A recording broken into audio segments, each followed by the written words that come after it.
Hey everybody, welcome to the show. Daver here, and with me, Chad and Chandler. Hoy! Hi guys. How we doing? Pretty damn good. And before we get too far into it, everyone out there, don't you forget to elbow drop that like button, power bomb that subscribe button, and leave us a comment. We want to know what you're thinking. Yeah. Yeah. Um, we're here today to review a little AEW Dynamite. Yeah, fun. maximum carnage. Yeah. Carnage didn't show up once. I was disappointed. Yeah, it was so lame. And no one named Max Moon wasn't even on the show. Come on, Tony Khan. Oh, was it for MJF? I think it was for Max, the streaming service they're on. No, not Maxwell Jacob Friedman. No. They don't like that guy enough. Maybe if he had like a big match, but he kind of just had a promo battle with Jeff Jarrett. That is a way to describe that. Yeah, it was something. I was hoping they would team up and become a friendship, at least temporarily, just so we could get a duet with those two singing Be My Baby Tonight or whatever the hell it was that Jerry used to sing. Mm-hmm. It's bold, it's brash, but I think it could work. It might save MJF's career. Man, I was pretty excited about MJF having a feud with Jeff Jarrett, but he's just the same old stale, boring MJF. I liked the first part of this promo where it was MJF and then it went Jarrett and then it went back to MJF. The first MJF was good. I liked that. Where he was like, "Oh, hey guys, you know what happens when Jeff Jarrett shows up in your favorite promotion? It dies." And I thought it was just kind of a neat thing to say, like looking back at Jeff Jarrett's history. And then Jeff Jarrett basically in his entire promo could have just said, "You suck and your girlfriend's a whore." And it's got the same message across as what Jeff Jarrett said. And it was like, I hate to say it, like I've always enjoyed the Jeff Jarrett promos he gets because they're short and sweet, and it's typically just like, "I'm the last outlaw and I'm a kick ass." But this was like it just didn't work. Like he just can't be in a promo battle anymore, unfortunately. And then Max went for the especially against MJF. Yeah, and then MJF went for the you drink and Kurt Angle lol and Karen Jarrett is a MILF, haha. And it's you lost me. I remember being into this feud last week. A lot of people weren't on the interwebs. A lot of people were against it. But I was like, you know what? It'll be fine. Well, I'm interested to see where it goes. Now, we'll see. We'll see. Yeah, I feel like the longer a promo goes in AEW, the worse it becomes. Yeah, I think it's because they don't script right, or they probably don't do much of anything. They're just like, "I'll go wing it."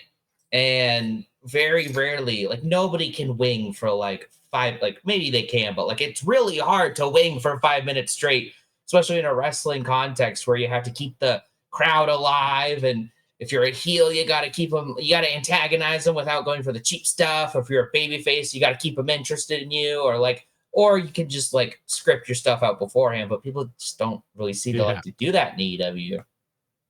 How about that local sports team? Oh, I hate the local sports team. They smell like the fans watching. I'm kidding. If you're watching us, you smell great and you're a good person. And your sport team is probably great. And they probably your local sports team is great, but the local sports team you hate, get them out of here. But yeah, MJF, Jeff Jarrett had their little promo battle. We had Kenny Omega's return match to AEW after injury against Brian Cage. We had a big return.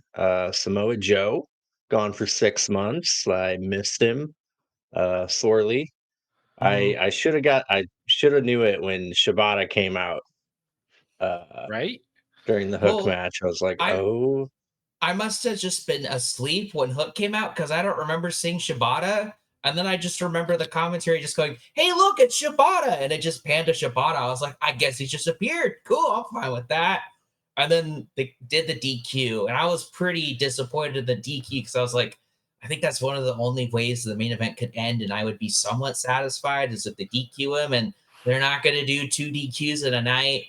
But then I was like, well, he's got to come out, right? Who could possibly save Hook and Shibata? Oh, I don't know. Maybe the last guy that saved the world title scene? Samoa Joe.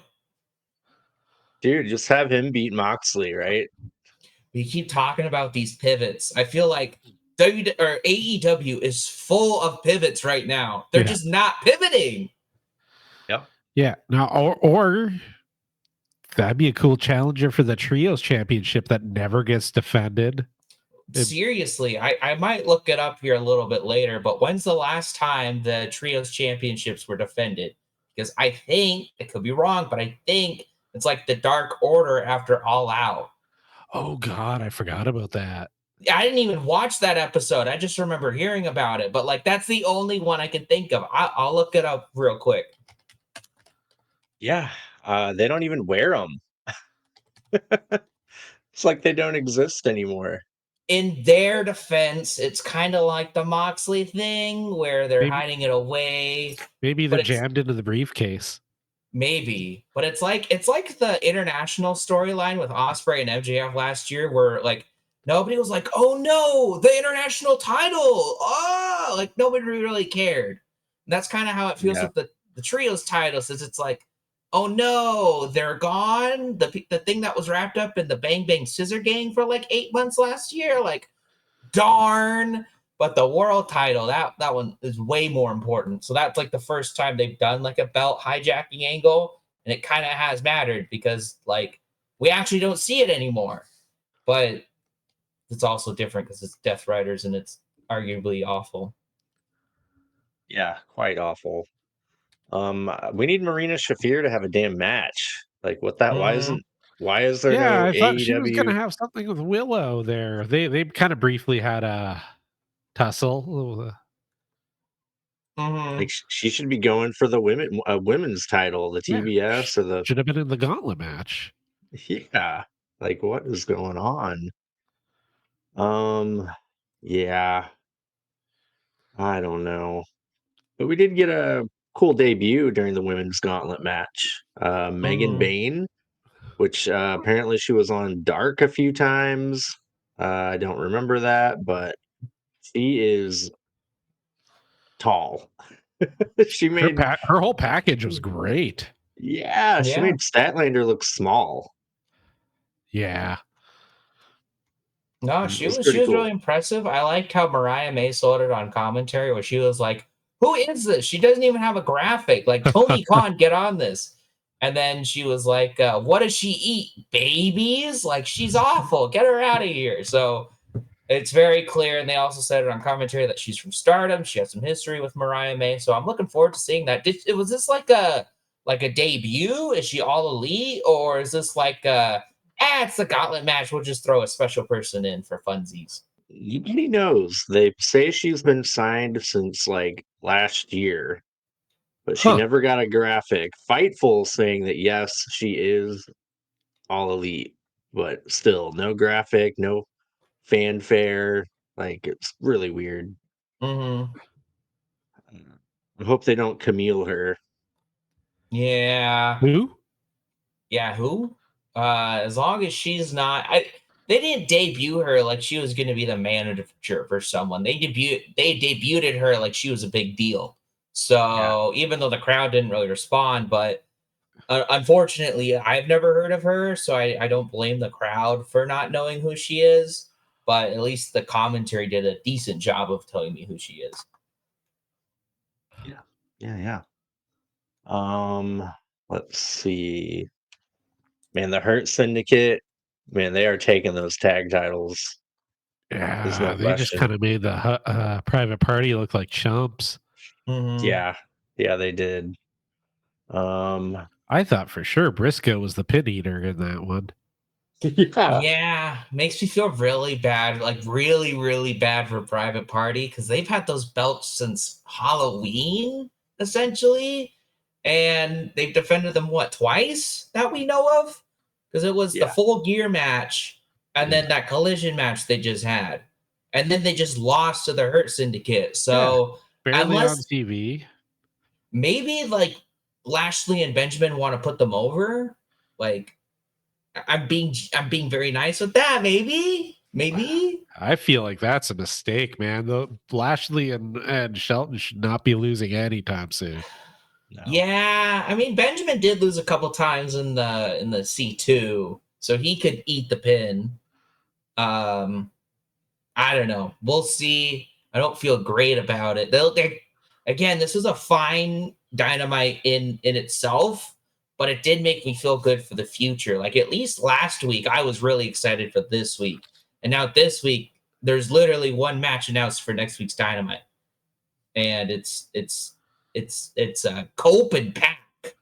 Oh boy. Which I'm sure, like, hey, the storyline sucks, but at least Adam Copeland is still like good in the ring and his Pack, right? So yeah, I can't remember if I've ever seen this match before. So you know what? I'm gonna force myself to at least be somewhat interested in that match. But they didn't give me anything else to be interested in. So No, they didn't. How about MVP in the ring after 2.5 years?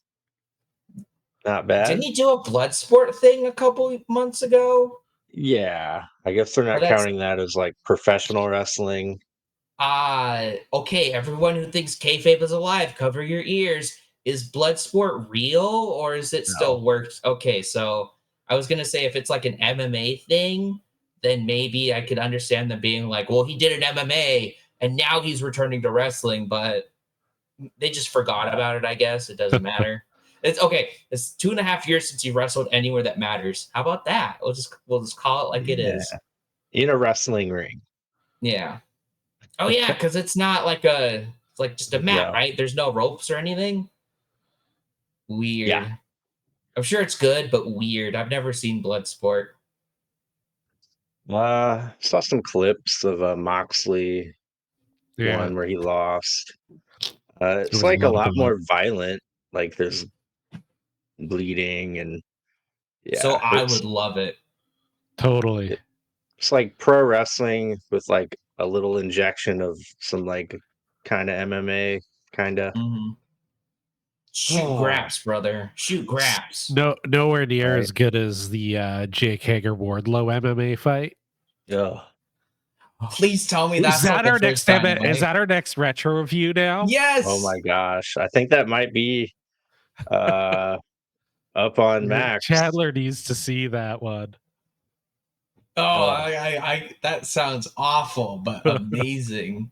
I need good some Lord. bad wrestling right now. Like the Moxley match wasn't good, but it wasn't like bad good where you're like laughing at it. You're just like, is this like when's it gonna This is happen? literally the match I would have wrote down if I wrote a script for it, hearing that Moxley was about to have a match.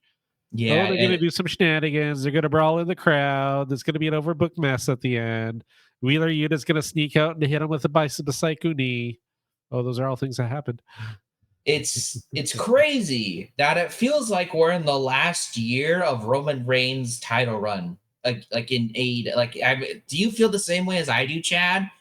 Yeah. Where every match is ending because of bullshit interference from the same people that you already are hating, and you're like, why is this still happening? Like, I know I was like arguing for a pivot, and I was like, let's put the belt on Hobbs, right? I know that's reactionary, but like, God, I just can't stand this angle right now.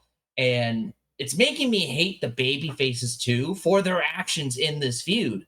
Because they waited for the Death Riders to Pillmanize Hobbs' ankle, and then they decided to come out and make the save.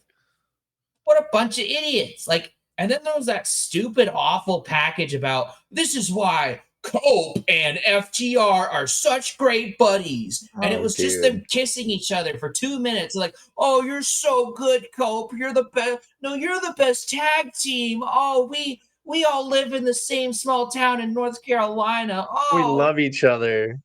and And again, what really annoyed me was there's a bunch of pictures of like Cope and FTR, the bestest of buddies, and Darby Allin was in one of them. So I was like, oh, Darby Allin is in the buddy pictures, but he's not good enough to be saved.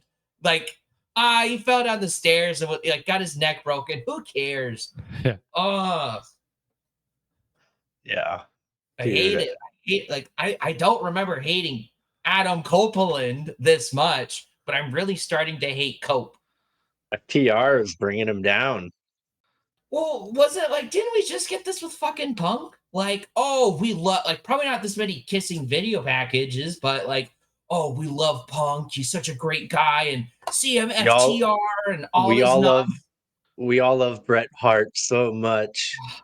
FTR just like stick their name on a big baby face, and they're like, that'll take us to the big time. Like, ugh, FTR is like, and it's just hard because the Death Riders are my least favorite thing I've seen in a while. So I can't be like, oh, FTR is my least favorite act right now, because they're not. It's the Death Riders, because they're still worse.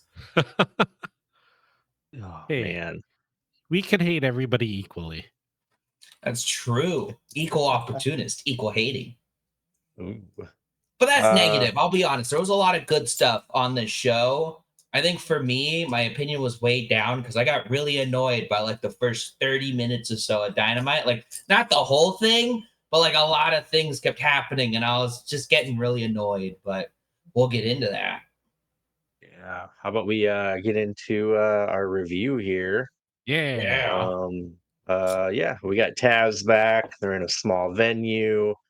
I like the hard cam showing the announcers the whole time. That was kind of neat. It felt weird, but I liked it. weird. It wasn't Yeah. a bad thing. It was just different. Yeah, you could tell it was throwing some of the wrestlers off because like Brian Cage would during the Kenny match would like stop and sell to where the hard cam would normally be, and it just looked weird. It was like, oh, it's over there. Whoops. But yeah, we got a little video package with Hobbs, Mox, Christian Cage, Hook, Kenny Omega. Then we got Kenny Omega's return match against Brian Cage. Kenny was having trouble lifting Cage, I guess selling that abdominal pain from what, Chandler? Dave, Chad, I don't know if you know this, but Kenny Omega suffers from diverticulitis, and he had multiple feet of his intestines taken out of his body. Oh man, I really wish somebody on commentary would have mentioned that during the show. You know, I didn't catch that, but thankfully Excalibur said it 100,000 times in the 20-minute match, so I figured it out on my own. But yeah, I was really annoyed by commentary like throughout the whole show. Like even Tony Schiavone is starting to annoy me. But like, I'm not saying they shouldn't mention the diverticulitis because that's a very big deal. And it's a great bit of selling for Kenny Omega for the rest of his career properly. He can always sell his stomach for the rest of his career, and we'll all go, ooh, is that real? Is that the one? But I don't need to be told it. It's like the stupid Eddie Guerrero thing. Let me interpret that on my own. Let me feel that. Let me see that. Let me go, man, I know Kenny Omega had diverticulitis, and now Brian Cage just dropped him on like directly onto his stomach, onto his knee. Oh God, is he gonna be okay? Can he like let me feel that? I don't need to be told that. And then Mr. Schiavone over here is like, this is the most important match in Kenny Omega's career. I don't think so. I could think of a couple more important matches, and I've only been watching the last 2 years of his career, but I can think of a couple more important matches. And then it's like, it's not even his return match. It's his return match to AEW, but it's not even his return match to wrestling. Yeah. So I concede that, you know, you as a commentator, you typically have to hype things up. Even if it's kind of stinky, you still have to be, oh, this is great. And like, there's nothing bad about the Kenny Omega match. It was actually pretty fun. I quite enjoyed it. But just commentary brought it down for me, man. Yeah, they were getting pretty annoying. Cage press slams Kenny Omega onto the announce desk. Don Callis attacks Kenny while the ref isn't looking. Cage powerbombs Kenny from the ramp over the ropes in the ring. That was pretty damn cool. Oh, that was awesome. That was like, I haven't seen anyone do that ever. Yeah, Brian Cage is pretty damn good. Kenny power bombs Cage, then gives him a V trigger for a near fall. Kenny nails Cage with a running knee, a V trigger, and a one-winged angel for the win. The Don Callis family attack Kenny, but Will Ospreay comes out to make the save. Takeshita runs out, and him and Fletcher give Ospreay a brainbuster and a raging fire. Yeah, so we're probably gonna get Takeshita Kenny. I'm hoping it's the tag. I hope it's a good tag team match at Revolution, and then everyone goes their separate ways. Like Osprey done with the Don Cal. Like this is like they get one more match with the Don Callis family, and then Kenny and Osprey are free forever. Could you imagine that? They're free forever of the Don Callis family. We get a whole bunch of Osprey, and it's not like there've been bad feuds, but I just want to see something else. Yeah. Like, who doesn't want to see Omega swerve right now? Oh, I don't know, but like, yeah, Wow. come on, like, yeah, who doesn't want to see that right now? And I'm still interested in the Swerve Ricochet feud, but it's not gonna go on for that long, right? Like, it won't go on for much past Revolution. So I don't know. I'm interested in the tag team match, but my big fear, I said it to you guys before, is that Omega is going to take the international title off of Takeshita, and he's the one to combine it with the Continental title, which like it's not going to be a bad thing. But I thought the greatest opportunity was like a couple weeks ago with Takeshita and the C2. But like, Yeah. we'll see. You know. Yeah. It was good to see Takeshita. On a Dynamite instead of him Yeah. hidden away like usual. Rampage doesn't exist anymore, so they don't have anywhere to put him. Yeah. Yeah, Kenny looked good. I think he was playing into that kind of little rusty trope, a little ring rust. But he did have to put Cage up on the ropes to get that one-winged angel. Yeah. Big guy like that. So hopefully he doesn't have to do that with everyone. Yeah. But yeah, I really enjoyed the match. Seeing Kenny Omega back got me hyped. I don't like his new theme music. It's not as good as his old one was. No, and it doesn't cut through the crowd noise as well. Like it just gets buried in all the other bullshit, like the announcers and stuff. Where the other one was fucking. It was a banger, as the kids would say. Yeah. I don't know. I think that's their attempt at like a final boss type of theme for Omega. But his old theme just fit him so much better. Like if you want to give Omega a final boss theme, I don't know how expensive it is, but like just buy one Winged Angel. Just do it. Yeah. Just do it. Like how many times did the Final Countdown play for Danielson? And we know that was $250,000 a pop. Like, yeah, it was every single time. It was $250,000. So I think how much more or less could one Winged Angel be? Yeah. But yeah, I don't like the theme. The match was good, and I really like Brian Cage. I'm glad he's finally, getting a little more exposure. He seems to be getting more exposure than Lance Archer. They're like, I got a trivia, but yeah, I would agree with that. But I have a trivia, and I want to see if you guys remember. So Brian Cage has wanted this match for years. Like when he signed to AEW, he said something like, "The first person I want to wrestle is Omega." He finally got a singles match, but this is not the first time Kenny Omega has pinned Brian Cage. Do you remember the last time Kenny Omega pinned Brian Cage? Ooh. Was it the Dragon match? It was the Dragon match. Ooh. Because I remember being annoyed, and I was like, this whole feud, you don't even have the guy who got pinned wasn't even in the group, and like, come on. But then it was fine because he joined anyways. Yeah, wow, it all worked out. Mm-hmm. Anyway, after that, we get a MVP promo. He's talking about the first time in 2.5 years he's getting in the ring. Yeah, that's pretty much it. Then we get a Jericho New York minute. Skip. Did you know this 12-man tag is the most anticipated match all year for AEW? That's what Jericho No, said, and he doesn't I lie to me. um, he puts over the 12-man tag. Brian Keith says, "That's 12, motherfuckers." I like that. That was good. Yeah. He can't come up with a joke or a funny nickname for Cash Wheeler, so he calls him Wheeler the Kneeler. See, I like Jericho. I thought he was going to say something about the gun charge. Like, where when he was pausing, it would have been funny if they were like, well, what do you have for Cash Wheeler? And he was like, I think it'd be wise if I didn't say anything about Cash Wheeler. And he like did like a or something like you get it? I Oh, think it'd be wise if we didn't say anything about Cash Wheeler, Big yeah. Bill, or something like that. Like totally ham it up, but like that would have been funny. Yeah. Big Bill kind of saved the moment for me. Sick burn. Yeah. That seems to be the thing that they're doing with rated FTR is like dorky, terrible insults. Have you noticed that trend? Like you have a Well, it's stupid okay. face and It's the same thing with Ricochet, right? It's not working unless they turn heel and they become a like a crazy person like Ricochet is now. Like I was so negative about all the lame stuff he was saying, but now it works because he's like a psychopath and that's the character he's playing. Are rated FTR psychopaths, guys?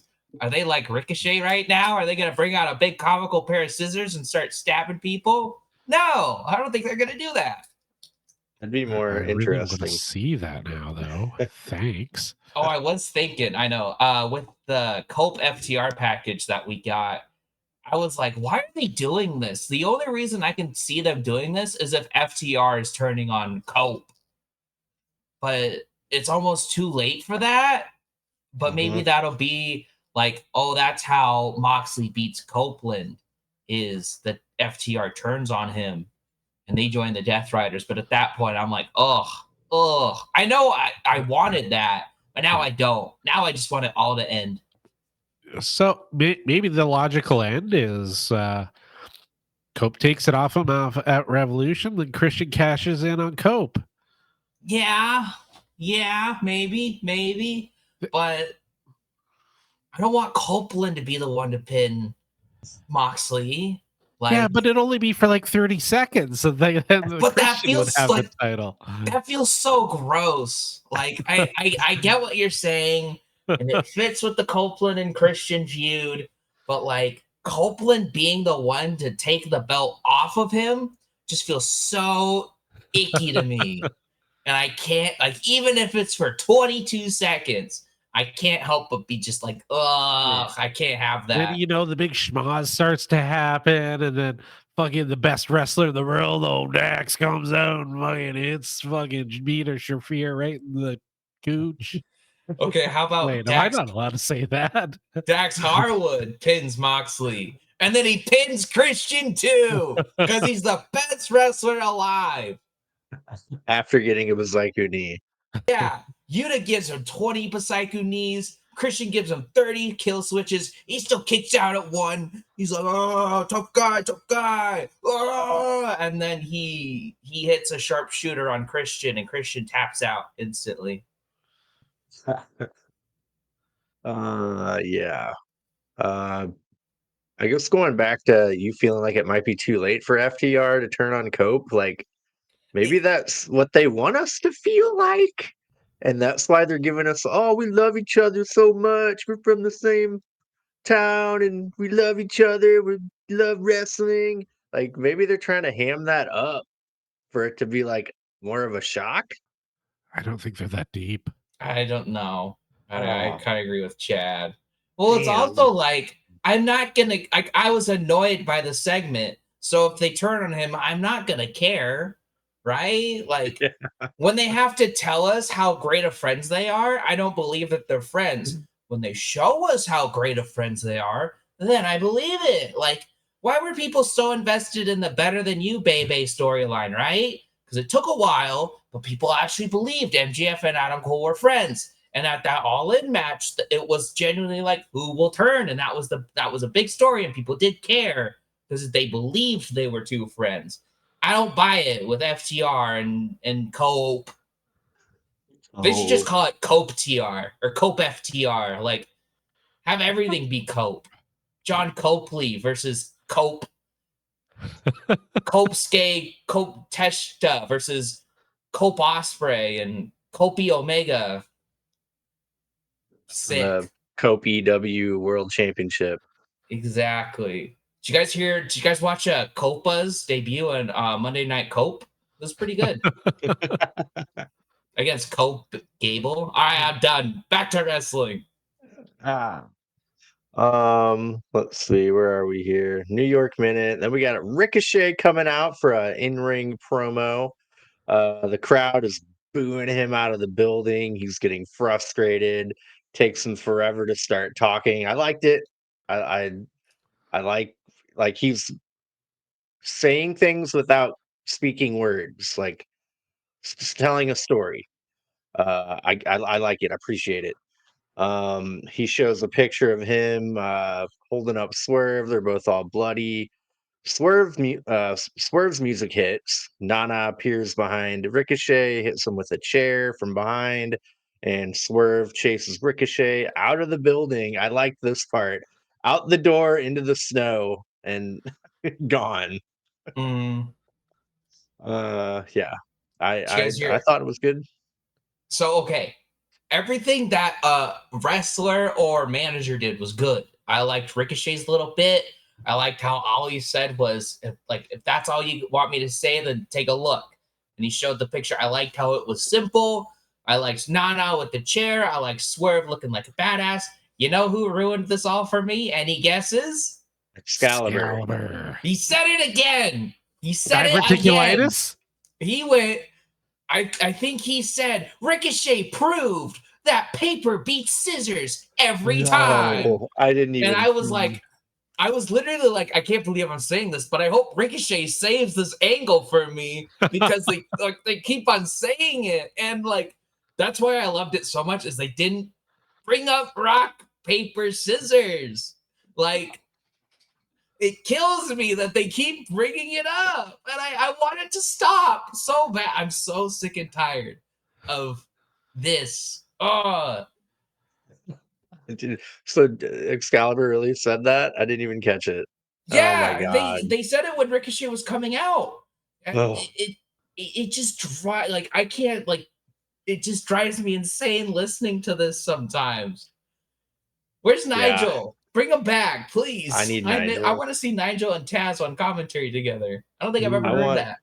I want Ian Riccaboni, Nigel, and Shivani is my ultimate. I think someone needs to sit Tony Schiavone down and just tell him that not everything is the best thing ever. You can say this is a good match, but tell me what's in the match that makes it a good match. Don't just say it's a good match. Tell me, oh, he hit 7 pile drivers in a row. Whoa, that's crazy. Remember that time he kicked out of 8? Oh, something like that. I don't know. Yeah. I know that's a lot harder than what a great match, but I am getting sick of it. I didn't even notice Taz this show, honestly. I know he was back, but I can't remember. Yeah, he wasn't really forced like when he stood up during the hook stuff. I was like, oh yeah, I forgot he was here. Yeah.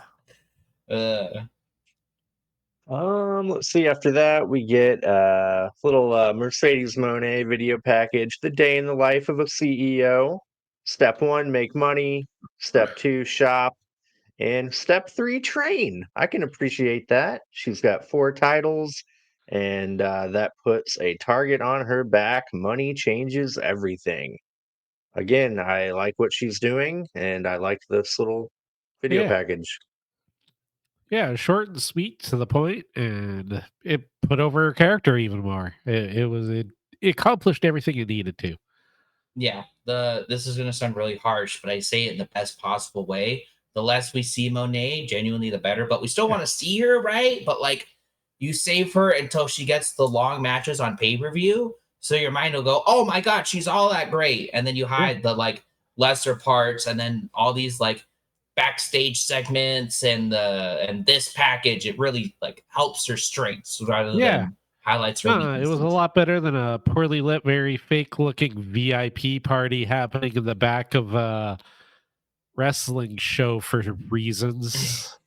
Yeah. Like I was like, no, this is like you said, it was right to her strengths. I was like, oh no, this plays into her character. It's perfect. Like if it's like, oh hey, Monet's here. I wonder what her next feud is going to be. That's really all I thought. Like it Mhm. achieved what it needed to. Yeah, and we still don't have one yet, so that's an intriguing question to be answered. Yeah, again, I was kind of hoping she would be at the gauntlet match, gauntlet battle match, but obviously I didn't think she was going to get pinned by Tony Storm, but I was right in how Tony Storm won the match. Yep. I'm still proud of that. No, I don't want to fast forward too much, but I thought Tony's performance was very smart in that. She had what snapmare, like just very rookie like moves. I was like, oh, that's cute. Well, like she hit everyone with like snapmare, shoulder block, snapmare, shoulder block, snapmare, shoulder block. I loved Mariah. Mariah May was like actually really good on commentary. Yeah. I've never thought she was good, but she was great for that gauntlet match. We're fast forwarding, but again, I loved how she was like, I've never wrestled Tony Storm. You might remember I beat Timeless Tony Storm at All In, but I've never wrestled this Tony Storm. So I'm looking forward to the chance of that. I loved it. And then obviously what she said about Megan Bain, she's very good. Yep. After that, we get the Hurt Syndicate, all 3 members versus Private Party and Mark Briscoe. Good to see MVP in his in-ring debut for AEW. MVP pummels Briscoe. Private Party hold open the ropes for Briscoe to do a tope on Lashley. I like that. Private Party go on an offensive run, but get pinned by Shelton Benjamin from a super kick, kind of out of nowhere. And it was Zay that got pinned of Private Party. Ooh. Yeah. Who here thought Briscoe was the pin eater?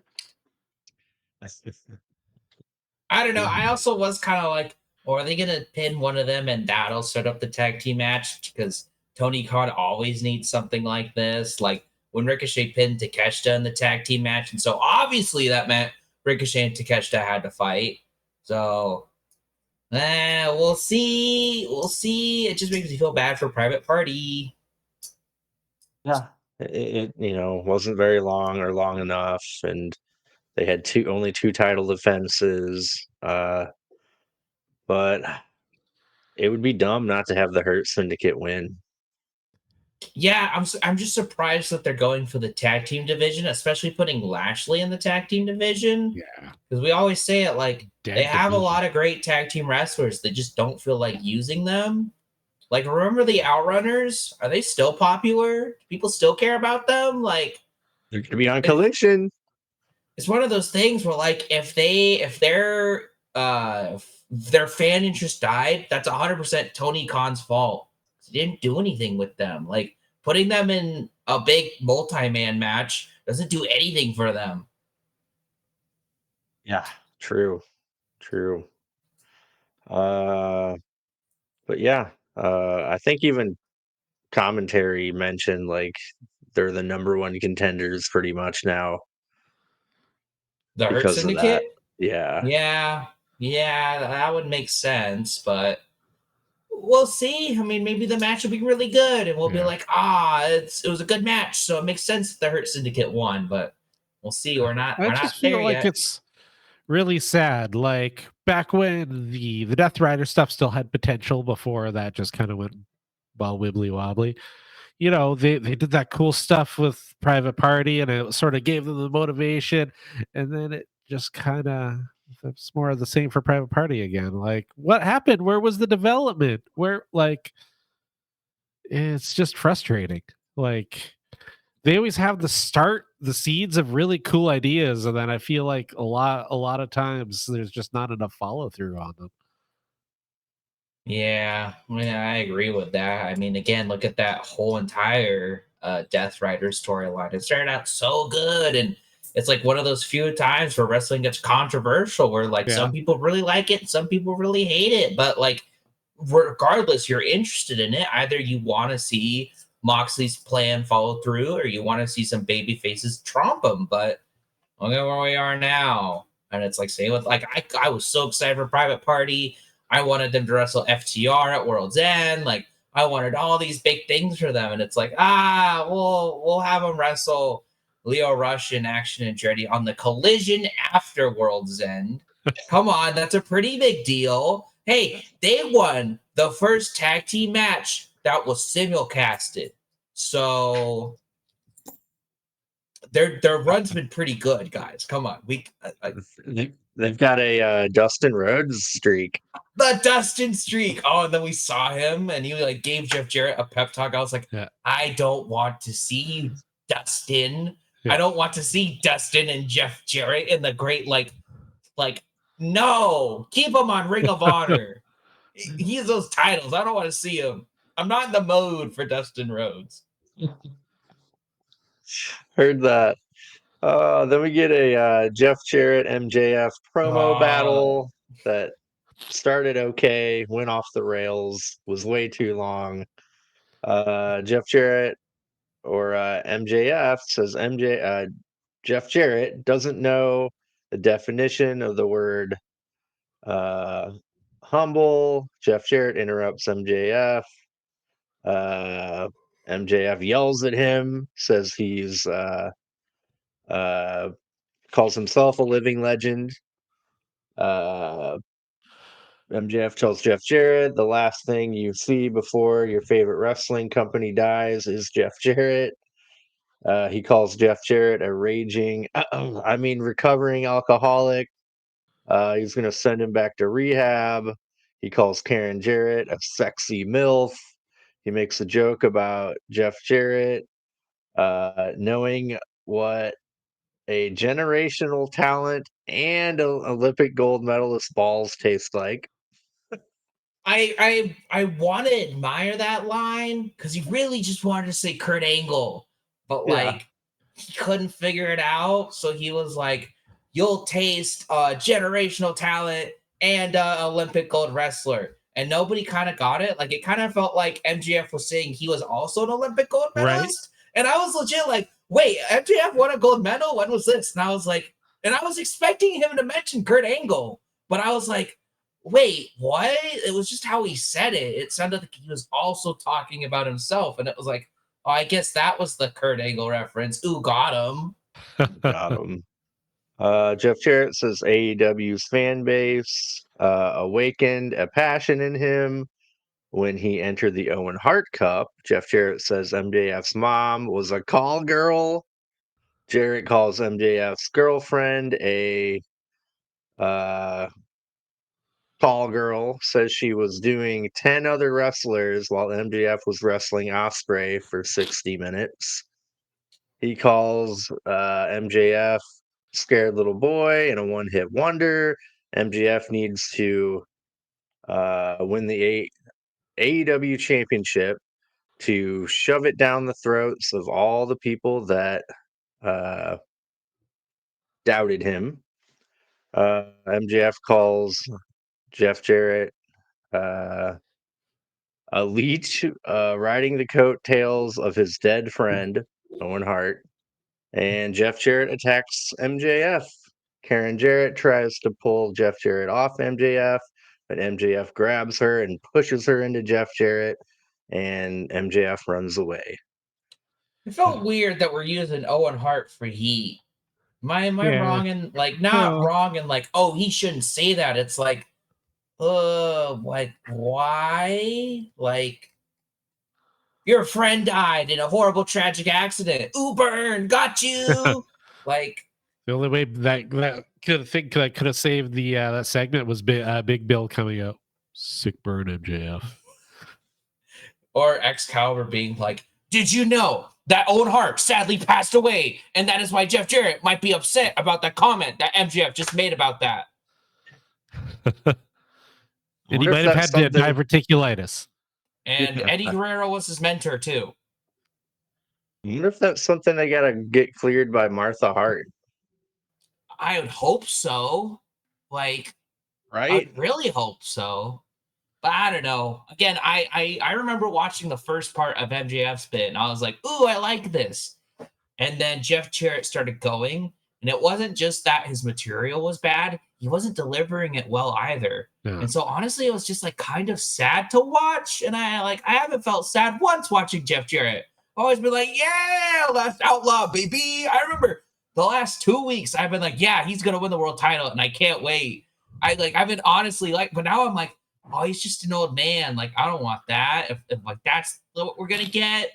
And then it was back to MJF being like, oh, your friend is dead, and your wife's a whore, and you're old, and I'm the best, and thank me later, and better than you, and blah blah blah. And then it kind of got interesting again at the end where he was like using Karen Jarrett as like a meat shield, but like at that point the segment was already over. And again, I was like one of the few people that was like interested in this feud. I was like, hell yeah, MJF, Jeff Jarrett. But now we're one promo in, and I'm like, maybe not. Like, let's just do Yeah. one match on a Dynamite and call it good. Yeah. Yeah, it doesn't need to go longer than one match at all. Yeah. Yeah. But yeah, I don't know. It was kind of cringy for me when Jarrett was like talking about MJF's girlfriend, who's an employee for AEW. It felt out of nowhere, and it like took a while. Like it felt weird. It wasn't it. And again, Jeff Jarrett literally could have said, "You suck and your girlfriend's a whore," and it would have been exactly what he said, but a lot quicker. I guess I did like his line where he's like, "I've done everything that you've done first and did it better than you." That was kind of cool. Yeah, Jarrett did have one good line, but overall, like, I hope this feud is a lot shorter than I initially thought, because I thought this was Yeah. going to go to Revolution, but hell no. No. Hell no. No, this should just be like a little something that leads to something cooler for MJF because he needs a big match at Revolution, but this ain't it, brother. No, Yeah. I no, don't know what they're going to do with MJF at this point, because, he's like, stale. well, yeah, and I thought, like, a big Boom AJ feud would have done him wonders, but, like, he's got to do something horrific. Like he's got to beat someone up, but he's all talk right now, and he's been all talk since the Daniel Garcia feud, and that wasn't great, but at least he beat the guy up. Have him do something terrible to the Death Riders. That could make it Ooh, weirdly interesting. Yeah, I don't know. We'll see. he needs to just snap like Ricochet did. Maybe that like, but again, that would kind of be like, oh, he would do something gross or horrific, so that could work. Yeah, I'm over the same coward, sarcastic, snarky, extra long, boring promo MJF. Like it's just Yeah, it only works when he's got somebody who can like play off of him, like keep up with like him and Brian Danielson. Like that shit was great. But he was on his level though, so it worked out. But there's like very few people I think that really could exist in that space. I think Ricky Starks would have been good. Yeah. Who? Who? You'll see. He's going to be about number 16 in the Royal Rumble this year. I thought Aleister Black was number 16 in the Rumble this year. Aren't you excited? Apparently, influential people see Malachi Black as a potential main eventer in WWE. By influential people, I mean Triple H. I hate to say it, this can be really mean. Malachi Black was my least favorite member of the House of Black, so I'm not really looking forward to a main event run of Malachi Black in WWE, because there's so many other people I would want to see get in that main event scene before Malachi Black. Yeah. I find it weird too that they're probably gonna still call it the House of Black after he's The gone. House of Buddies, because they're all buddies. Oh man, I mean AEW does have a history of when like the leader leaves the faction, like Blackpool Combat Club, Regal left, and they just kept it named that. Like, Yeah. and he was the one from Blackpool. Blackpool uh, Combat Club lasted a while. Like they were showing Regal on TV and they were still calling it Yeah. Blackpool Combat Club. yeah. And there's the sad Dark Order. Oh yeah. Yeah. By the way, remember when I was looking up, hey, when was the last time the tag or the trios titles were defended? Uh-huh. I had to look a while, but the most conclusive I could find. Any guesses? Any guesses on who or when? Man, oh man. I'll give I you a feel like hint. it was like not the Dark Order. It was not. It was after that match. Was it? Two of their opponents were on Dynamite tonight, if that helps.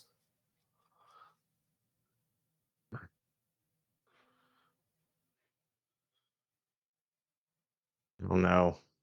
Yeah, Was I'm stumped. Private Party and Commander on Collision Grand Slam. Oh my gosh. So Wait, I don't that Grand remember was that at Slam? all. Collision Grand Slam. I don't remember that at all. Yeah, that was September 28th. And there could be another one after that, but I went to the third page of Google, and that was the latest thing I found about them defending their titles. So Ooh. at least Ooh, Moxley's ooh, ooh. defending it, right? Like the story sucks, but at least he's doing matches for it. Like the bar's so low, but at least he's on it. Yeah, the trio titles are dead, man.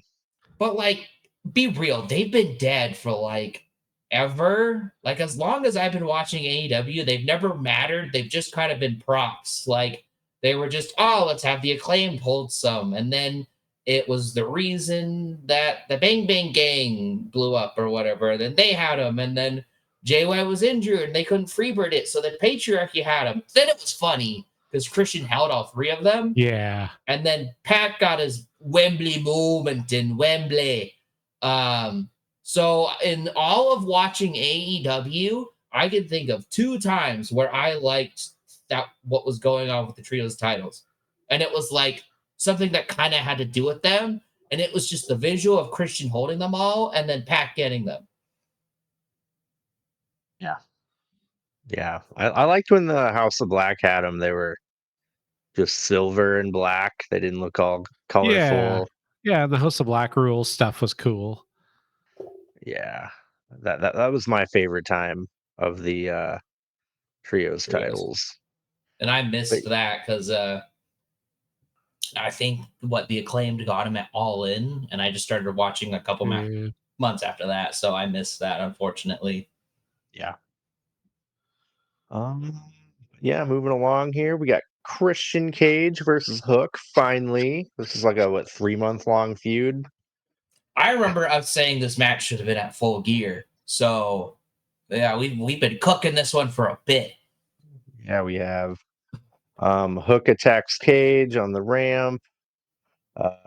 Cage ends up eventually taking out Shibata on the floor. Hook gets some offense. Cage does some sneaky shit. Hook eventually gets the red rum on Cage, but Kip Sabian and Nick Wayne attack, and the match gets DQ'd, thrown out. They're about to break Hook's arm, but we get the return of Samoa Joe. Dude, the crowd was pretty hyped for that. Joe. Yeah.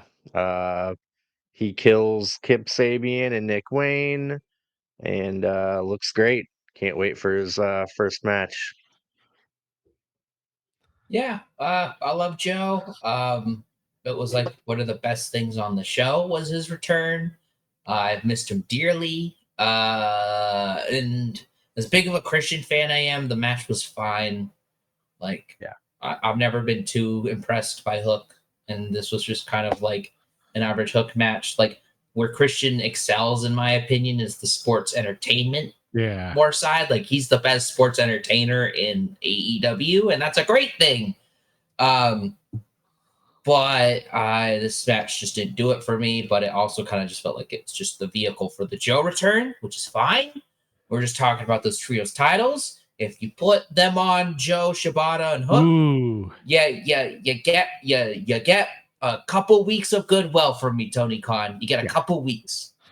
Or even just put those guys back together and just keep doing cool segments, because that was some of my favorite stuff around that time period of AEW. I was like, these guys remind me of Pulp Fiction. There is Jules and the other one. Samuel L. Jackson and John Travolta. Yeah. So good. You know Keep what I him the kind of fuck want? away from Jericho, though, right? Yes. I don't need to see Joe get his revenge for Joe ignoring Chris Jericho is him getting his revenge. What if Joe takes the Ring of Honor World title from Jericho, and then we don't get to see Joe anymore? Then he goes, because he would be like, "I'll go to Ring of Honor." No, they'll keep him around like they do Jericho. Because I'm always thinking like, what's one angle or one good match they could squeeze out of this Death Riders? And I was thinking like, what if they did one with Joe, right? But they made it like a no DQ or a Texas Death Match or something, and you just have it be an all-out war where you have all of the Death Riders versus all of Joe Gunn or Hook, Joe, and Shibata, right? And like it's the closest anyone gets to beating Moxley, and it's like I think that could be fun if it's like a no DQ match and it's like an all-out war between the stables. But like, I don't know. I also just want Joe to win because at this point I want anyone who isn't named Moxley, Cope, or Jericho to win that world title right now. Yeah, me too. But yeah, good to see Joe back, man. He looked good too. I like Nick Wayne was going for a splash in the corner, and Joe just moves out of the way, so he splashes Kip. Yeah, that was good. Cool. Yeah, I kind of am torn here. I don't know. I want him to do a lot of trio stuff with Shibata and Hook, but another part of me wants him to like go on a singles run. Why can't he do both? Yeah. Maybe he can be the world champion and the trios champ.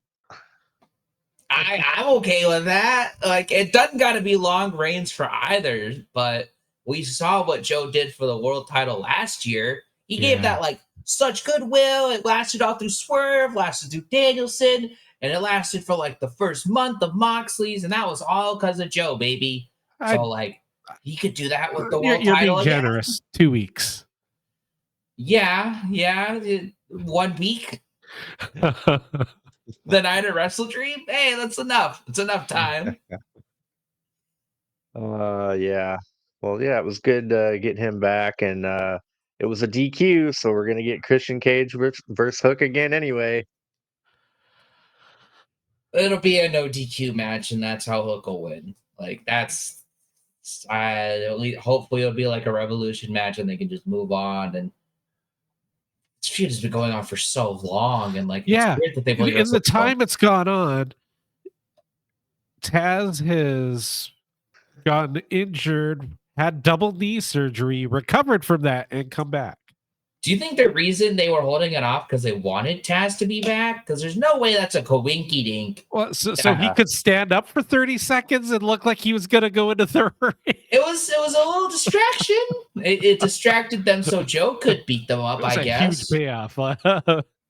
Yeah, I don't know. I'm grasping at straws here. I don't know why they held this match off for so long. I'm sure we're getting on Dynamite Joe Hook Shibata versus the Patriarchy. That'll be fun. Gotta be a thing. Yeah. Oh yeah. I'm up for that. I'm actually gonna while you discuss the next match, I'm gonna look on Twitter to see if Tony Khan has announced a match, and I didn't see it. Well, anyway, yeah. After that, we get a backstage Jeff Jarrett interview. Walks up Dustin Rhodes. He says he's behind Jeff Jarrett, and MJF doesn't know what they've been through. He says Double J is the last outlaw, and outlaws never die. Woo! Bang bang. Uh, yeah, I like that. They're both like old timers, and they've been working together for like 30 years. So I enjoyed that. I get that. It's just a bad time right now to be over 50 in AEW. Like, even if you're Yeah. doing pretty well, I'm not going to want to see you right now. Like, I was promised pushing of younger guys, and that kind of hasn't happened. So, when's it going to happen? Yep. But yeah, Hey, private parties doing Daniel Gart. Fuck. all those collision matches they've been tearing the house down on. Yeah, man. Hey, at least they still got time on Rampage. Oh. Oh no, that's where Takeshi's. Wait. No, that's where Okada's bit. Oh, yikes. Anyway, Rampage, RIP. We got our AEW Women's Casino Gauntlet match to decide who will face Mariah May at Grand Slam Australia. Chris Statlander won the number 1 spot. Number 2 was Jamie Hayter. That was pretty cool. They were like evenly powered and like both got a couple moves in on each other. I loved Hayter's gear too. That was dope as hell. Yeah, dude, love Jamie Hayter. I think they're starting to bring her back into the main event scene more thoroughly. Maybe it's just because Chris Statlander's been handled so well lately, but this is the best Jamie Hayter's looked since she's returned, honestly. Because in the match, she was able to hold up with Chris Statlander, who we just saw wrestle 2 great back-to-back matches with Monet. So it's kind of like because Chris Statlander's risen and Hayter was able to hang with Statlander for even just this little bit. In my mind, for someone who hasn't seen her a whole lot, it's bringing her up to like Statlander and Monet's level. That's fair. Even though she's already been there, but like it's bringing her back up. Yeah, absolutely. Number 3, we got Megan Bain. Great presentation, great ring gear, freaking amazing look. She's tall as hell. She makes Statlander look like a little tiny girl, which I thought was cool. She outpowers Statlander with a Falcon Arrow. 4th woman in, Julia Hart. Hayter attacks her on the ramp with a suplex. Number 5, Willow Nightingale. Willow and Statlander work together to double suplex Megan Bain, and they smile at each other, but then they start beating the shit out of each other. That was cool. I'm glad they're gonna be friends again. Yay! Nothing ever happened last year. Just forget about it. Move on. Just blame Stokely. That's all Statlander's got to do. I was brainwashed by Stokely Hathaway. He was so good. I miss him. Yeah. What like did Stokely Hathaway take some time off? Is that what happened? Yeah, Like I hope something. Yeah, it seems like something weird went down. it's like the Darby Allin thing where it's like, why are you leaving right when you're about to hit it big time, bud? You're on like supposedly your best run. You're gonna get to the top, and now you leave. Yeah, is he pretty climbing weird. Mount Everest too? Oh, maybe. Maybe Stokely Hathaway is training Darby Allin to beat Moxley. He's gonna come back. They're gonna come back together. That's possible. All right, I can wrap my head around that. Number 6, Tony Storm, baby. Gosh, I hope this underdog can do pretty well. I like the crowd. The thing is, she's a rookie. Mm-hmm. It's good stuff. She snapmares everyone, shoulder blocks everyone. Statlander front flips off the stage onto Willow and Megan Bain. Number 7, Harley Cameron. Dude, she's over. Dude, the crowd was like loving her. Just organically, like kind of like Outrunners level of Mhm. like getting over just by being them. Like Tony Khan needs to capitalize on the Outrunners and Harley Cameron. Like Yes. it's stupid that it isn't happening quicker or better I with either think either entity. I think Tony Khan in his mind for some reason just doesn't want to he doesn't want to push gimmicks. Like the only time I can think of like a gimmick being pushed is Timeless Tony Storm, but look at how well that did, right? Mhm. So like the Outrunners, right? They have a stupid cheesy gimmick, but it's over and it's fun to watch their matches because A, they're giving it their all and they're like devoted to their gimmick, and B, the crowd is reacting to it. And it's the same thing with Harley Cameron. Her gimmick of being zany and like the weird one on the roster is really working for her. So like lean into it. I kind of was like, oh man, is she gonna win this? Because she's also from Australia. So I Yeah. was like, Yeah. oh, that'd be neat. What I was actually kind of hoping for was Harley Cameron and Tony Storm pin someone at the same time, so they both win, Triple and it's a threat. yeah, and then Ooh. you could have like Mariah May pin Harley Cameron, and that's how she walks away. But uh, it's not like that would have been better than whatever we're getting because I'm excited for Tony Storm and Mariah May too, but we'll get to that later. Yeah. But yeah, Harley Cameron dodges a haterade, but gets misted by Julia Hart. In the middle of the commotion, Tony Storm surprise rolls up Julia Hart for the win, baby. We're gonna get Mariah May versus Tony Storm at Grand Slam. Cool, yeah. I'm glad they're doing it. Man, do you think she's taking that title back? I think it'd tell a Uh, better story if she didn't. um, it kind of depends on how it gets booked on the way too, because like if Tony Storm like takes off the mask right and reveals she's timeless or whatever or something like that, then I think she might win. But if Yeah, she goes to Australia as the rookie, then I think Mariah May will win. So it's kind of yeah, like it depends on how this story's booked, but this is probably the most this and Joe are the two things I'm most intrigued about right now going forward in AEW. And I think like as much as I don't like it, that Omega Osprey Callis family tag team match is going to be amazing. It's going to be awesome. Oh yeah. So yeah. I don't like the booking might not be great, but at least the match will. So there's still some highlights, and at least that's one of them. Yeah, for sure. Um, man, yeah, you're right.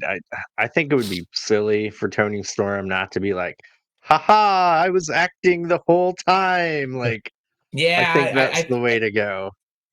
it'll be like the week before, and Mariah May is gonna be like, "All right, kid," and like pat her on the head, like, "Let's see what you can do." And then she'll like take off her little like her little makeup that she puts right here, the little football. I can't remember what it's called, but the football stuff right here, and like sure she wears a crappy wig and she takes it off, and her hair is like styled how it used to be, and she's like, "It's me, come on, cinema, cinema." Yeah, that's what I really want. And again, Mariah May was great on commentary. I like how in the beginning she was like, Taz, do you want to roll around a little bit? And he was like, oh, I'm a married man. She's like, I meant to wrestle, silly. Yeah, that I'm was retired. no. She was pretty good, and that was a good Taz bit too. So Yeah, that was the best she's ever been on commentary. Because I think she was channeling Timeless Tony Storm pretty I much. thought she was channeling Nigel, where like she was Ooh, snarky, but like yeah. funny snarky. Like why not both? She was timeless Tony Storm and Nigel. Yeah. Yeah. Yeah, it was good. It's weird. Like I'm appreciating Mariah May really late in her run, in her reign. It hasn't all been bad, but like it also hasn't been booked well either, because there's been a couple pay-per-views where she's missed, like just completely missed. Yeah. Like And she can Full Gear and All Out, which I felt were pretty big disappointments for me at least. For a world champion, I think he hasn't been given much to run with. Mm-hmm. She's so good in the ring too. I love her matches. So Statlander May, that was incredible. Yeah, Tony Storm Mariah May was super good. But yeah, this should be good. I'm looking forward to it, and it will be pre-taped too, because it's going to be live in Australia, like early in the morning or something like that, or in the middle of the Yeah. night. So yeah, it'll be on Max and TNT. They said It's gonna replace the Collision for that week. So there just won't be Collision, and it'll be Grand Slam Australia. they should just keep doing these as their Saturday night main event, Right? like Yeah. 5 Grand Slams a year. Yeah, do them on days WWE as PLEs. Why not? It'll be funny. Like, Yeah.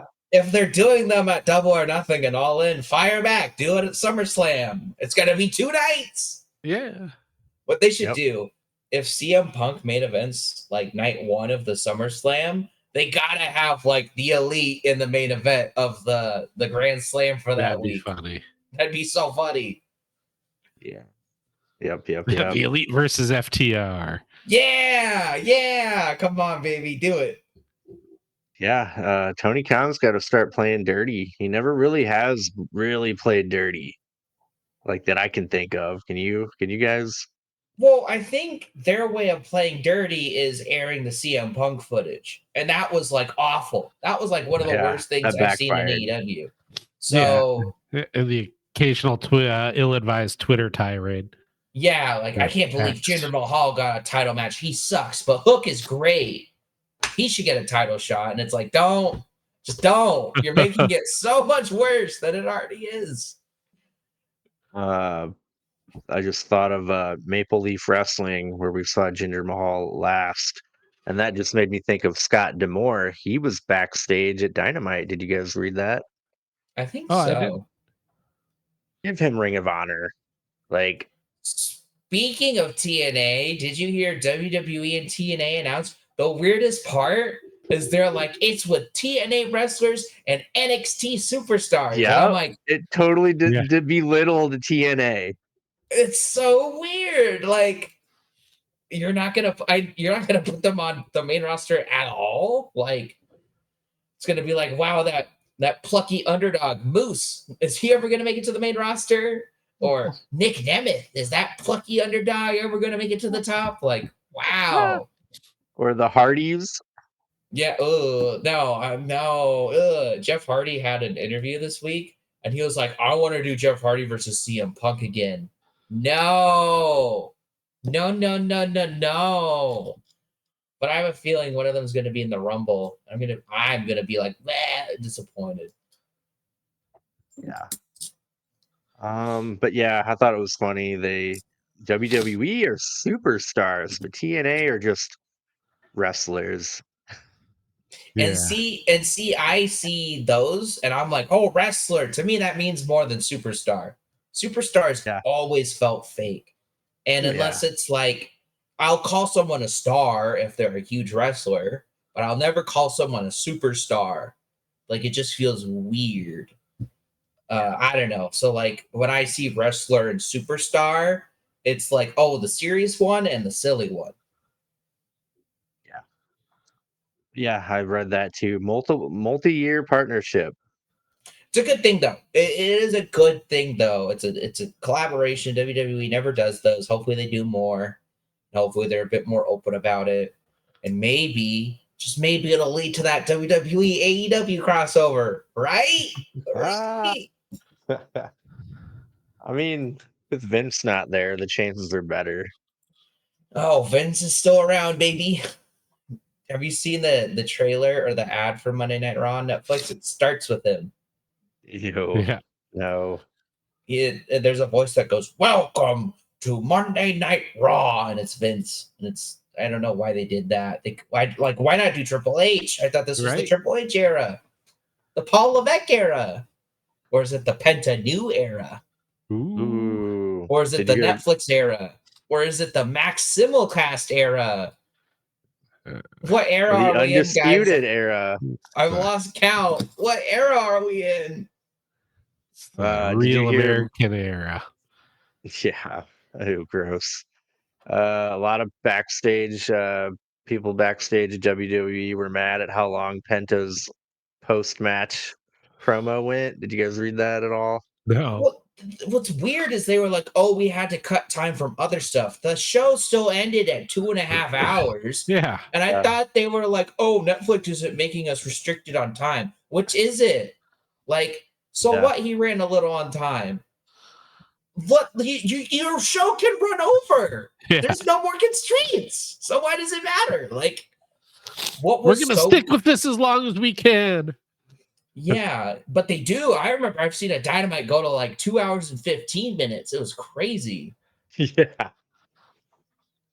Oh, but shit. Anyway, after the gauntlet match, we got our main event. John Moxley defending the AEW World Championship against Powerhouse Hobbs. At least they made Powerhouse Hobbs look really good in this match. Moxley and Shafir walk from outside in the snow into the building. Pac and Claudio surround Hobbs. The bell rings. Moxley attacks Powerhouse Hobbs. Hobbs fires back. Moxley ends up toe-paying Hobbs. They fight in the crowd. Powerhouse Hobbs bites Moxley's earring in the corner. Moxley's bleeding everywhere from that. It looked crazy, like the blood, like it looked like his ear exploded and like blood was just going down his neck. It was that like for me, it was that like gross where I was like, ugh, but that's what they were going for, so it worked out. Yeah. Let's see. Shafir kicks Hobbs on the outside when the ref isn't looking. Hobbs fights out of a paradigm shift. Hobbs slams Moxley for a 2 count. Moxley counters a top rope power slam with a Juji Katami. Hobbs gets to the ropes. Wheeler Yuta gives Hobbs a Psycho knee on the ramp. And then when the ref wasn't looking, but he comes back and gives Moxley a spine buster anyway. That was cool. Marina Shafir hits Hobbs with the briefcase. Moxley covers, but Hobbs kicks out, baby. I was like, ooh, are they going to do it? Mox gives Hobbs a paradigm shift and covers, but Hobbs kicks out. I'm like, ooh, are they going to do it? But Moxley gets a bulldog choke on Hobbs. He passes out. The ref calls it. The Death Riders put a chair on Hobbs' knee. Claudio stomps it. And then finally, Rated FTR run out and make the save. Is Hobbs going to be up for that match? Oh, on Collision? I don't know. Apparently, I listened to Brian Alvarez and good old Davey Boy Meltzer talk about this. Apparently, Hobbs beat them all up after the show went off air. So it's kind of like, well, it went off air, so it's kind of non-canon, but is he no-selling the injury? So is he going to come into Saturday hobbling, or is he going to be fine? Like, so much. But at least the match itself, pretty boring, at least for me.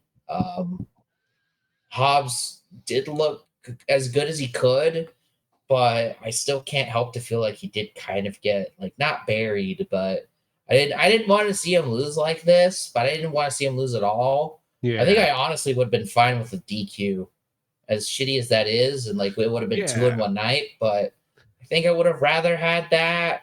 And then like Cope and FTR waiting until after they broke his ankle and kayfabe to come out is just bullshit, and it makes me hate the heroes of the story even more. Like, heroes save baby faces, save other baby faces. So if Cope actually was able to save Hobbs, I might like him more. But the fact that he deliberately waited until after, and the only thing that I can like, are they going to do some big finger poke of doom?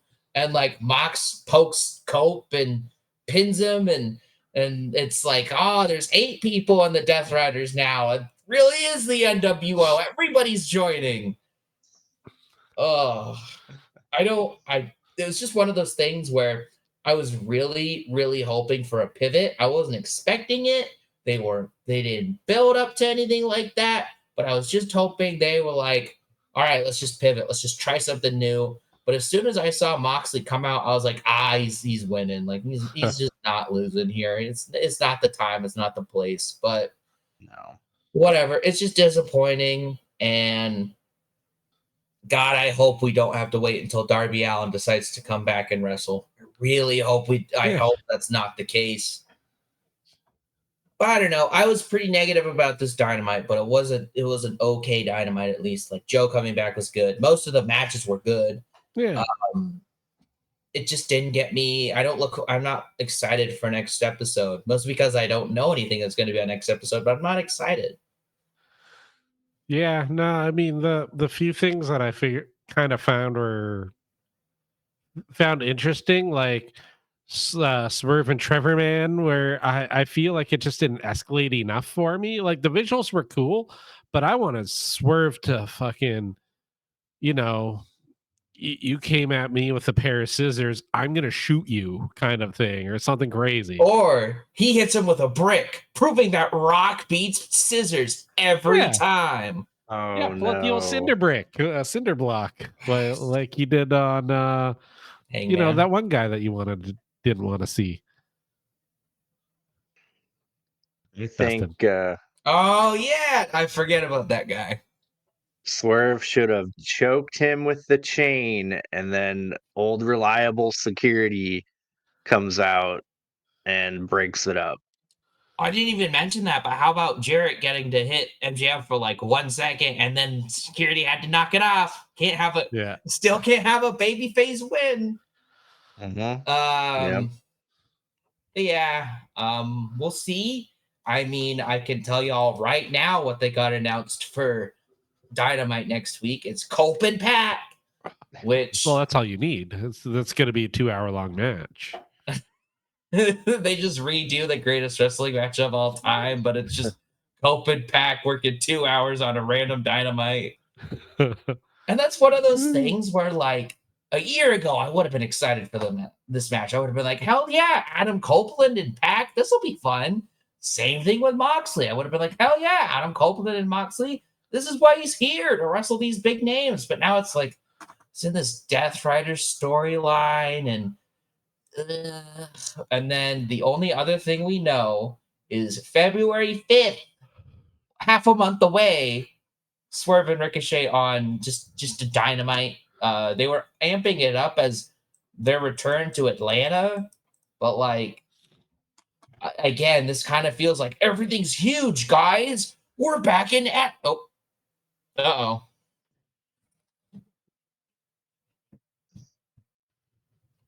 Sorry, my monitor's unplugged. All right. Gotcha. But it's not like MSG or Jacksonville or Chicago or Hammerstein. Like, all of those, I would say, are like, okay, you can make a big deal about going back to those because they're your homecoming, or they're significant venues, or they're just significant places to wrestling. But Atlanta, like, really? What's in Atlanta? Wasn't that WCW's old stomping grounds? Yeah. Oh yeah. So maybe they'll relaunch the MWO stuff there. I was gonna say, is that where the one where Dynamite takes over? But no, we're still a couple away from that. Because that's like 283. We're only at 276. Man, that's crazy how close we are. Anyway, do you guys want to know Collision spoilers? Yes. Yeah. All right. If you actually care about Collision, cover your ears for like 5 minutes or just skip ahead. Surprise, surprise. Hangman Adam Page defeated Christopher Daniels. Wait, what? Okay. So this might be wrong, but it's a Texas death match. This is Adam Page defeats Christopher Daniels by pinfall. Is it death match like submission or like last man standing? No, you can pin. Oh, weird. I don't remember that. Anyways, Tony Storm was interviewed by Tony Schiavone. Adam Cole, Kyle O'Reilly, and Roderick Strong defeated the Infantry and Lee Moriarty. Who's like, why aren't we watching Collision already? Brought it back, everybody. I brought it back. I missed I do actually miss the Infantry. You know who I miss more?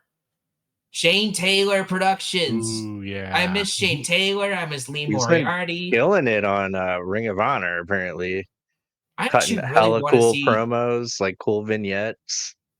Hell yeah. I actually really want to go back and watch Lee Moriarty versus Nigel McGuinness. That feels like a pretty special match.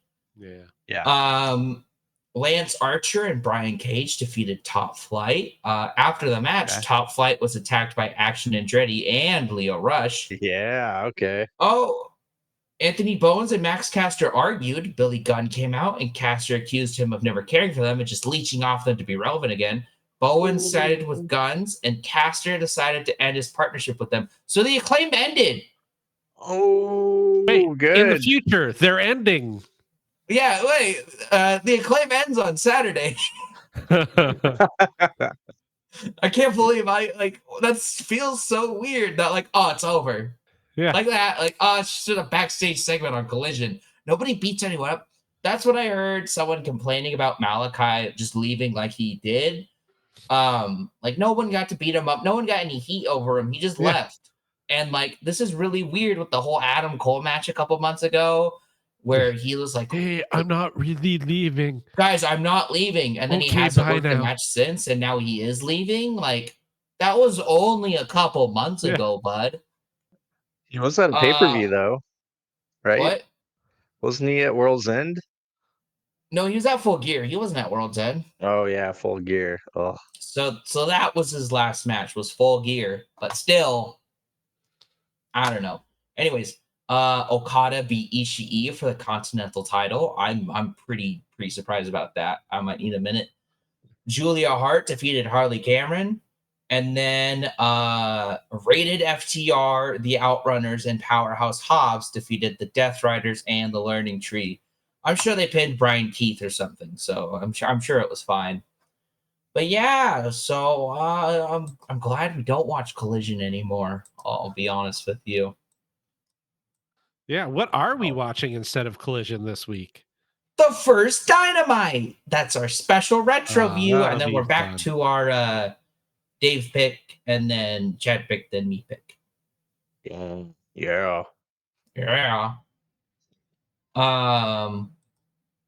Y'all aren't tired of me rambling. We do still have a Dyna Nitro to do. Yeah, we do. I always got to explain it. If this is your first time watching with us, this is where we go through the episode of Nitro that corresponds with the number of the episode of Dynamite we just watched. And it's just to kind of compare and contrast. I don't know. There's going to be some interesting stuff. We're actually there where the Dynamites and the Nitros are taking place on the same day. So they're Nitro's going to end on the same day that a Dynamite takes place. I think that's pretty neat. So this was January 15th, 2001. This takes place in Fort Wayne, Indiana. And it had a attendance of 4,800. That's pretty good. And commentary was just Tony Schiavone and Scott Hudson. There was a dark tag team match. Billy Elvis and Jack Hammer, that's Jack Space Hammer, defeat 3 Count, Shane Helms and Shannon Moore. I have never heard of Billy Elvis and Jack Hammer. I don't know. Jack Hammer is related to Hammer Brothers? Yeah. Apparently Alpha and Sika trained him, huh? Cage match has nothing for him. Apparently he started in 1991 and ended in 2009. And he was a brawler and a powerhouse. And his signature move was County Justice. Ooh. That's all Cage match. That's literally all. It doesn't have a single match listed for him except for the one I'm looking at right now. You got to Wikipedia him. Maybe. But then, yeah, so these nobodies beating names I have seen, Shane Helms and Shannon Moore. It's a little shocking. Next up, we have the WCW Cruiserweight title. Chavo Guerrero defeats Crowbar. How long did this one go? 203. I'm going to say somewhere in the realm of 5 minutes and 4 seconds. 6 minutes and 17 What seconds. the hell? Wow. Was Osprey on this show? Yeah. The Filthy Animals, Billy Kidman Jr. and Rey Mysterio, defeat 3 count. Oh, they worked twice. Shane Helms and Shannon Moore. I guess those two guys just lose a lot. How long did that one go?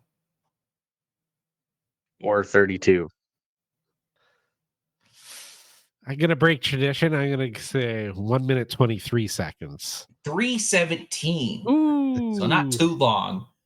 WCW World Tag Team title match. The Natural Born Thrillers, Chuck Palumbo and Sean O'Hare, defeat Chronic, Brian Adams and Brian Clark. How long did this one go? 420. Nice. I'm going to say 1 minute, 9 seconds. 7 minutes and 27 seconds. What Damn. the hell? That's got to be one of the longest matches we've seen on Dyna Nitro. I think the longest we saw was either 9 or 11 minutes. Like, it still wasn't that crazy, but for WCW, that's pretty insane. 7 minutes and 27 seconds. All right, Chad, don't think too hard on this next one, okay? Hair v hair match. Conan defeats Mike Awesome. How long did it go? 5 minutes, 4 seconds. Yeah. That's so weird. Conan had no hair. Wait, really? Oh, maybe that's like this is when he lost it, right? No, he never had hair. Well, doesn't matter Maybe his armpits were up for grabs. Well, it doesn't matter because Mike Awesome lost, so he's the one who had to lose his hair. Conan didn't even bother him. Yeah, 504, baby. Next up, singles match. The Cat defeats Bam Bam Bigelow. How long did this one go? Bam Bam Bigelow? I didn't know he was in WCW still at that point. Oh, this one's tripping me out, but I want to see how long you guys think it went.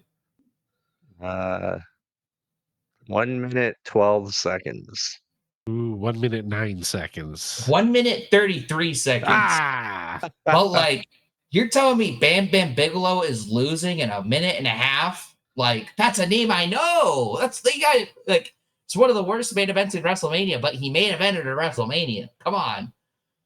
And then a WCW United States Heavyweight title match. The Franchise, who was the champion, defeats General Erection. How long did this one go?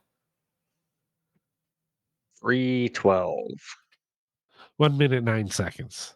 3:02. Ooh. Pretty close, Dave. 10 seconds off. And finally, your main event. Just like the Dynamite we just watched, it was another title match. But this one, like the Hobbs match, should have ended in a DQ. Kevin Nash defeats the champ Scott Steiner by DQ. How long did this one go? 5:02. It's too close to 5:04. I can't do it. I guess 1 minute, 9 seconds. Oh, 5:11. Damn. He would have got it. Yeah, if you guessed 5:04, you would have been closer. But that was kind of a tamer Nitro, I would say. But they've been kind of tame ever since we've come to the end. Like, I think there was a big like I could tell reading them every week. There was a big stopping point where it's like, that's probably where Vince Russo was not in charge anymore, and this is the new era, quote unquote. Yeah, I think he was gone at that point. Bischoff was gone at that point. Just going down the shitter. Yeah. Yeah, fun. I like doing these.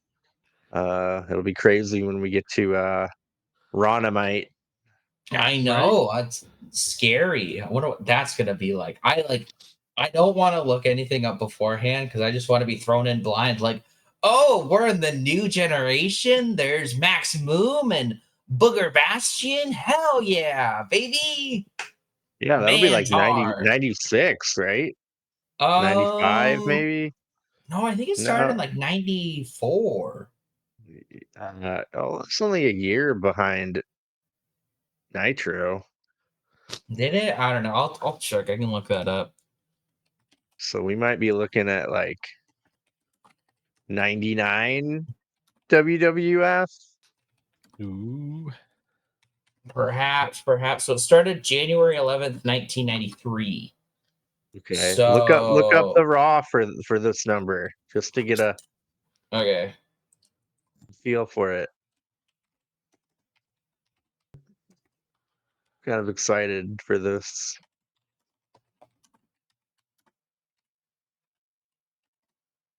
All right. Raw is War 276. It's a Saturday night, so it must have been taped.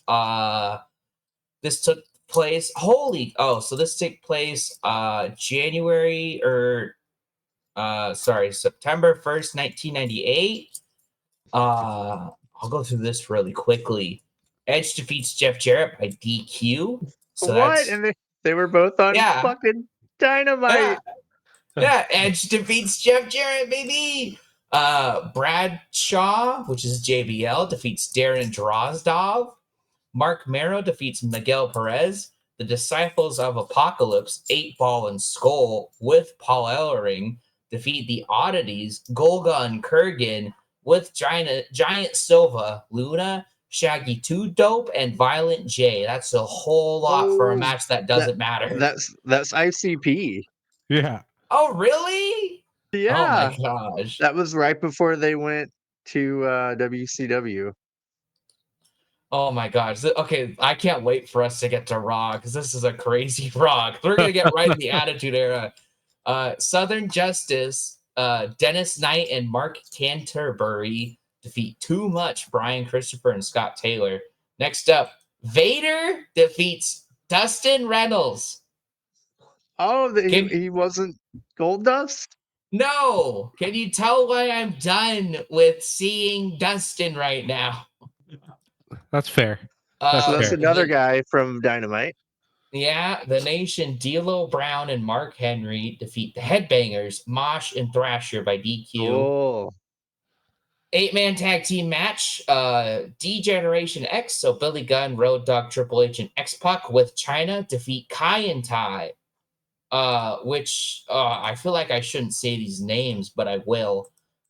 Dick Togo, Mines Teo, Sho Funaki, we always love Sho Funaki, and Taka Michinoku.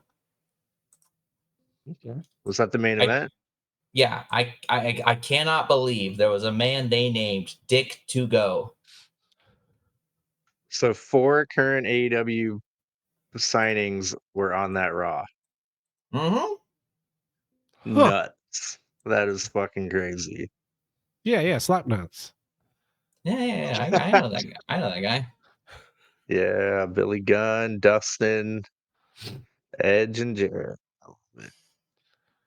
Cool. That's pretty damn neat. I'm gonna have a lot of fun with that too, man. Mm-hmm. We're gonna be right smack dab in the Attitude Era. Good stuff. Oh, if we go that long, Chad, what if we get to the guest host era of Raw? Oh. Yes. We're gonna be like the Muppets showed up, and Dave's gonna be like, "What?" And we're gonna be like, "That's actually like the best of the guest host eras, the Muppets." Yeah. Dave, can you believe the best hosts in the guest host era was the Muppets and Jerry Springer? No, God. Bob Barker. Sorry, it was Bob Barker. Okay. Well, the price is right, bitch. Mm-hmm. By the way, what do you think the odds of Drew Carey being on the new Happy Gilmore is?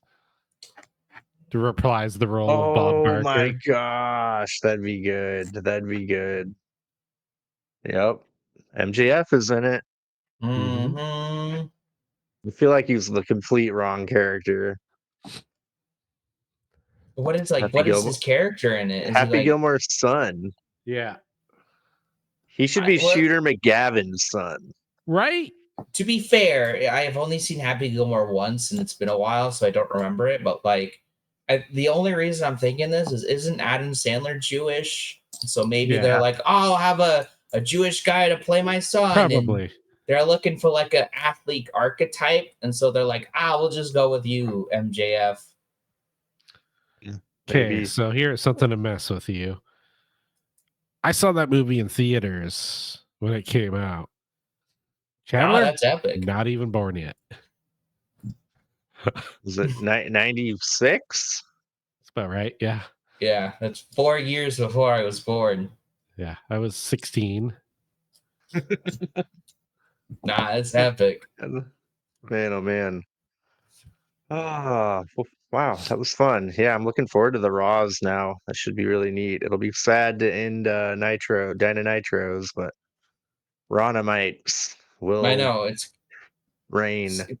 it's gonna be sad reading that last Nitro and seeing Shane McMahon. What if that's the Dynamite that Shane McMahon comes out? Oh baby! Tony Khan was holding him off. That would be nuts, dude. That would be fucking insane. Wow. Yeah, we've established they're not that deep, right? Well, I remember last year where we're like, oh, Shane McMahon's gonna go to AEW. We were so convinced because there was like so many, and it's like it just went nowhere. Like he really wasn't ever gonna join AEW, and that just I feels think maybe something was like in the works and fell through because it felt that way. Like they were referencing somebody else. Hey, who's the person really behind John Moxley? And then it just kind of let down. Yeah. Yeah. 3 photos, Monet, Young Bucks, and then with Tony Khan. That was pretty like, whoa, wait a minute. yeah. It was a bit too uncanny all at once. Yeah, it was. Well, yeah. Anyway, I think that just about does it. Everyone out there, don't you forget to elbow drop that like button, power bomb that subscribe button, and leave a little comment. Tell us all about it. Do you think AEW is going down the shitter? Do you like Monday Night Raw on Netflix? What do you want to talk about? Did you like Pento's debut? You glad that Samoa Joe's back on AEW? Anything you want to talk about? But yeah, I think that just about does it for me, gentlemen. Same Z's. Yeah. Cool. Well, that does it for our show. Thank you, Chad and Chandler, for joining. Thank you, Dave. Thanks, Dave.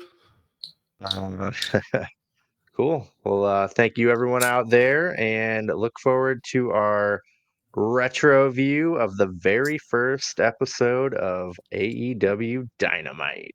Should be a blast. Yeah. All right, I'm gonna do the thing. Do the thing. Do the thing.